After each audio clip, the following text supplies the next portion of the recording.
Estamos de volta, agradecidos a Deus por todas as bênçãos que recebemos das suas dadivosas mãos. Que a paz de Cristo habite os nossos corações. A nossa leitura, assim como a da manhã, encontra-se em Mateus, capítulo 6, versos 25 a 34. Por isso eu vos digo, não andeis ansiosos pela vossa vida, quanto ao que haveis de comer ou beber, nem pelo vosso corpo, quanto ao que haveis de vestir. Não é a vida mais do que o alimento e o corpo mais do que as vestes? Observai as aves dos céus. Não semeiam, não colhem, nem ajuntam em celeiros. Contudo, o vosso Pai Celeste as sustenta. Porventura não valeis vós muito mais do que as aves? Qual de vós, por ansioso que esteja, pode acrescentar um côvado ao curso da sua vida? E por que andais ansiosos quanto ao vestuário? Considerai como crescem os lírios do campo. Eles não trabalham e nem fiam. Eu, contudo, vos afirmo que nem Salomão, em toda a sua glória, se vestiu como qualquer um deles. Ora, se Deus veste assim a erva do campo, que hoje existe e amanhã é lançada ao forno, quanto mais a vós outros, homens de pequena fé? Portanto, não vos inquieteis dizendo que comeremos, que beberemos, ou com que nos vestiremos, porque os gentios é que procuram todas estas coisas. Pois vosso Pai Celeste sabe que necessitais de todas elas. Buscai, pois, em primeiro lugar o seu reino, a sua justiça, e todas essas coisas vos serão acrescentadas. Portanto, não vos inquieteis com o dia de amanhã, pois o amanhã trará os seus cuidados. Basta ao dia o seu próprio mal. No texto que nós lemos, o último versículo diz assim: portanto, não vos inquieteis com o dia de amanhã, pois o amanhã trará os seus cuidados. Basta cada dia o seu próprio mal. Eu tomo a liberdade de fazer uma tradução livre da última frase do texto, que ficaria assim: cada dia tem os seus problemas e, portanto, basta ao dia de hoje o seu próprio problema. Todos nós temos problemas. Não há ninguém que não os tenha. E os problemas fazem parte do nosso dia a dia e são um belo atestado de que nós estamos vivos, porque só os mortos não têm problemas. No entanto, os problemas são um aviso de que a vida nos envia para dizer que alguma coisa não está bem. São recados que a vida nos manda e que precisamos levar a sério. De certa forma, e em certa medida, um problema é como a doença. É um sinal de que algo não vai bem com a nossa saúde. E nós podemos estar enfrentando problemas das mais variadas naturezas. Pode ser um problema familiar, pode ser um conflito conjugal, pode ser uma dificuldade com os filhos, uma decepção amorosa, uma frustração profissional, um aperto financeiro, um problema de saúde, uma enfermidade em família, um mal crônico, uma doença terminal. Sim, os problemas estão aí, eles são de toda ordem, de toda natureza e estão em todos os lugares. É hora de nós reagirmos. É hora de nós reagirmos, mas reagirmos de forma positiva. As reações são múltiplas e variadas. Hoje pela manhã nós falamos de 3 dessas reações de forma negativa e neste momento tentaremos observar mais algumas reações típicas de pessoas que enfrentam problemas. E queremos desafiar cada um de nós a pensarmos que se temos problemas, nós temos que ter a forma mais positiva de reagir diante deles. Há aqueles que assumem o papel de vítima. Essas são pessoas que sempre culpam as circunstâncias e sempre culpam os outros pelos seus problemas. Se sentem injustiçados pelo destino. Tudo na vida está no passado ou no futuro. Nunca estão no presente. Ou já foram ou ainda serão. Ou já tiveram ou ainda terão. Mas no presente, no hoje, no agora, não conseguem realizar nada. O maior problema dessas pessoas é que elas nunca tomam a rédea das suas vidas em suas mãos. Elas nunca se dão conta de que tudo na vida tem o seu preço e que nada cai do céu. E essas pessoas, com o eterno ar de vítimas, criam muitos problemas para si mesmo e para os outros, porque ou vivem lastimando o passado ou vivem na esperança de um futuro que nunca chega. Ficam chateadas com todos por qualquer coisa, mas raramente fazem o mais importante, olhar para dentro de si mesmas e começar a batalhar pela vida. Há ainda aqueles que vivem acariciando os problemas.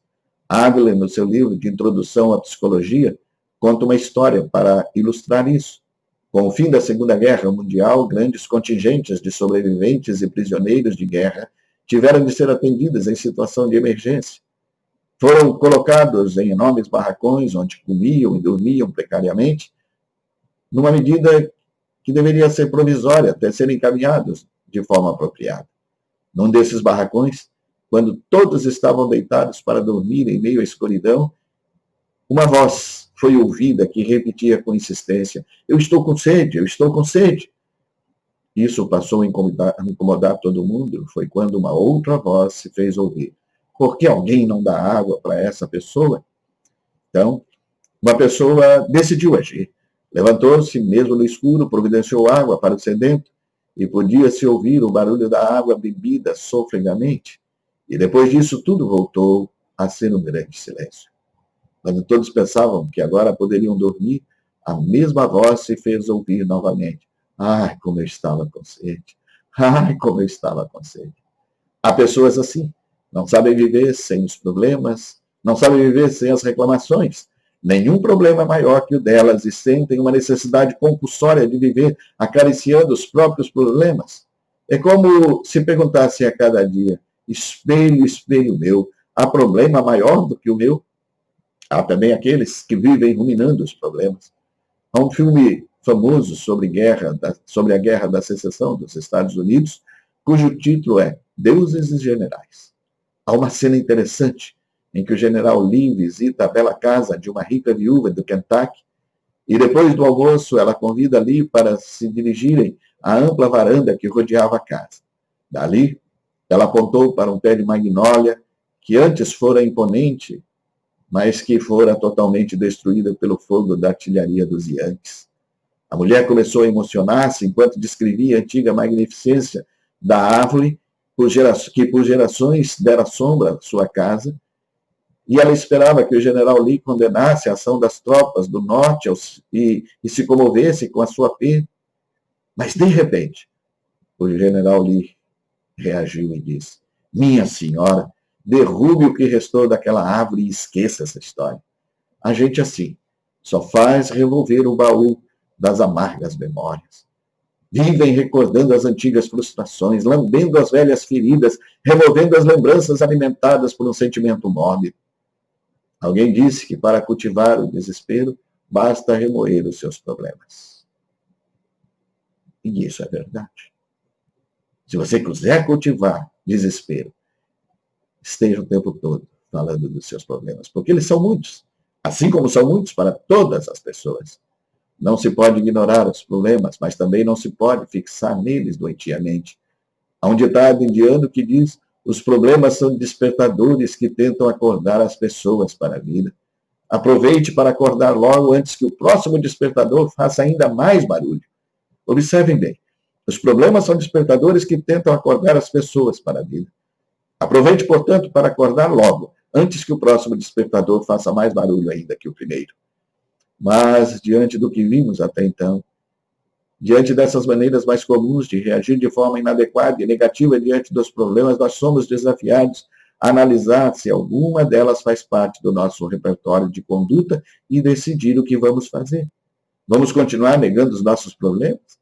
Insistiremos em nos envergonhar pelos problemas que temos e nos paralisar diante deles? Nos daremos por vencidos antes mesmo de enfrentarmos os problemas que temos? Vamos ignorar os problemas como se ele não existisse? Vamos fugir deles? Vamos esconder os nossos problemas? Varrê-los para baixo do tapete? Vamos nos envergonhar dos problemas ou vamos desistir? Ou ainda, nos faremos vítimas das circunstâncias? Viveremos acariciando ou ruminando os nossos problemas? Estudiosos do comportamento humano dizem que 90% dos que fracassam na vida não são de fato derrotados, eles simplesmente desistem de viver. Espero que esse não seja o caso de nenhum de nós. Mas se nenhuma dessas alternativas são portas de saída, se nenhuma delas não tem mais nada a ver com a nossa vida, está na hora de nós nos colocarmos em um novo patamar existencial. Está na hora de tomarmos uma nova atitude na nossa vida. Hoje a literatura de autoajuda está sempre repetindo que atitude é tudo, e de fato, esta parece ser a linha preferida de alguns autores e palestrantes motivacionais. Segundo eles, uma grande atitude é tudo que você precisa para ter sucesso na vida. Eu quero dizer que isso não é tudo, é apenas O começo é apenas parte da verdade, mas a coisa certa é atitude é fundamental. Mas o que é atitude? O que você faz quando se depara com um grande problema? Corre, chora ou encara? Dependendo da sua resposta, nós podemos afirmar se você é ou não uma pessoa resiliente. Mas, afinal, o que é resiliência? A resiliência nada mais é do que a capacidade humana de superar as adversidades, transformando os momentos difíceis em oportunidade para aprender, para crescer, para mudar. As pessoas resilientes conseguem não apenas amadurecer emocionalmente, como também ficam mais fortes depois de ultrapassar a fase negativa. Ela aparece bem na história a seguir. Um homem que estava ficando completamente calvo, um dia acordou pela manhã, olhou no espelho, percebeu que tinha lhe restado apenas 3 fios de cabelo no alto da cabeça, e então disse: bom, acho que eu vou colocar um gel e pentear os meus cabelos para trás. Assim fez e teve um dia extraordinário. No dia seguinte, ele acordou, olhou no espelho e viu que sobravam somente 2 fios no alto da cabeça. Disse ele, acho que eu vou repartir os meus cabelos no meio. Fez e teve um dia magnífico. No dia seguinte, ele acordou, olhou o espelho e percebeu que tinha apenas um fio de cabelo na cabeça. E então decidiu, bem, hoje eu vou colocar o meu cabelo para a direita. Assim fez e o seu dia foi extremamente divertido. No dia seguinte, ele acordou, olhou no espelho e percebeu que não havia um único fio de cabelo no alto da cabeça. Beleza, eu não tenho que pentear os meus cabelos hoje. E assim, teve mais um dia feliz. Isso é atitude.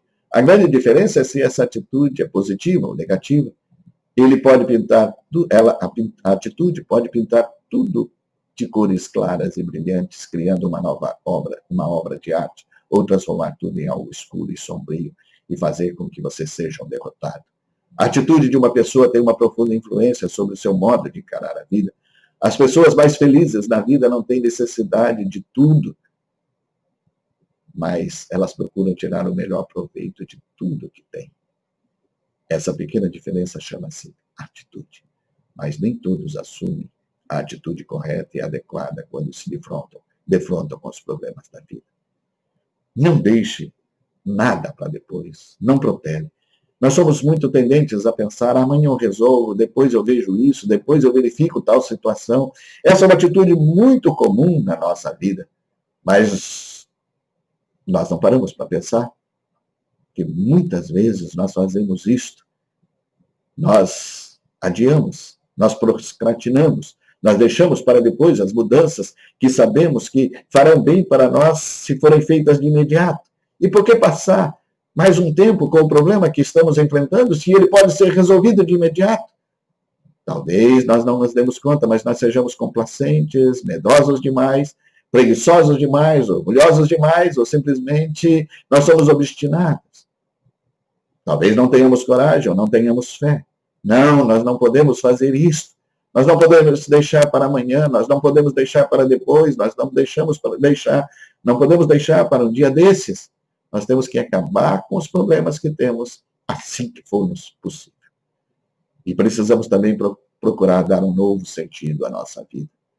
Um dos mais inspiradores exemplos de superação de problemas é o de Nelson Mandela e a incansável atitude de combate contra o apartheid.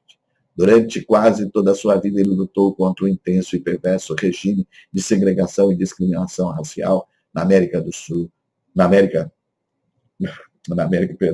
África do Sul, o apartheid.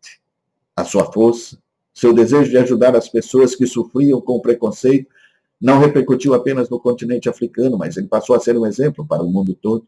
Mesmo após 27 anos, numa célula minúscula de uma prisão, com apenas poucos metros de comprimento para se locomover, privado de poder ver a família por quase 3 décadas. Mandela não aparentou ódio, Mandela não aparentou desejo de vingança quando finalmente foi libertado. Mas, com grande serenidade, ele transmitiu, através dos seus discursos, que atravessam o mundo uma nova maneira de pensar a existência humana e de se relacionar com os problemas. Ele escreve, ninguém nasce odiando outra pessoa pela cor da sua pelo seu passado. As pessoas aprendem a odiar, e se podem aprender a odiar, podem também ser ensinadas a amar, pois o amor chega mais naturalmente ao coração humano do que o seu oposto. Vencedor do Nobel da Paz em 1993, Mandela é um dos exemplos mais claros da resiliência humana. Quantos, embora vivos, estão mortos porque a vida perdeu o significado para eles? A vida perdeu a cor, perdeu o brilho, perdeu a beleza, perdeu o significado, perdeu a transparência, perdeu a luminosidade porque preferiram odiar em lugar de amar, porque perderam a paixão pela vida. Só o amor dá o verdadeiro sentido à vida. E, finalmente, nós somos desafiados a renovar a nossa espiritualidade. O melhor alimento para o coração, para a alma de quem está vivendo um drama em sua vida é a oração. A oração sensibiliza o nosso espírito para uma melhor compreensão da vida, para uma melhor compreensão dos nossos problemas e das dificuldades que nós temos enfrentado. A oração nos põe em sintonia com o divino e essa é a única maneira de suportar e superar a dor que o mundo nos impõe. Sem fé no coração é impossível resistir, é impossível suportar a dor e o sofrimento com resignação quase divina. Com a oração, não despreze a palavra de Deus, porque ela foi escrita para o nosso conforto. Ela foi escrita para a nossa inspiração, para o nosso alimento nas horas mais difíceis. Ela alenta o coração mais sofrido e acende uma luz no meio da escuridão, por mais tenebroso e difícil que seja o momento que estamos passando e o caminho que estamos percorrendo. Como é bom saber que nos momentos mais sombrios de nossos dramas, nós temos um Deus com quem podemos conversar e em cujos pés nós podemos depositar a nossa angústia, a nossa dor e a nossa esperança. Mas resta ainda um lembrete final. Não deixe de viver enquanto resolve os seus problemas. A vida não para enquanto você resolve os seus problemas. Ela continua. Portanto, nós não podemos esperar resolver todos os nossos problemas para sermos felizes. Somos desafiados a viver sempre mais intensamente, de forma mais eficiente e feliz, para a glória de nosso Deus e Pai. Amém.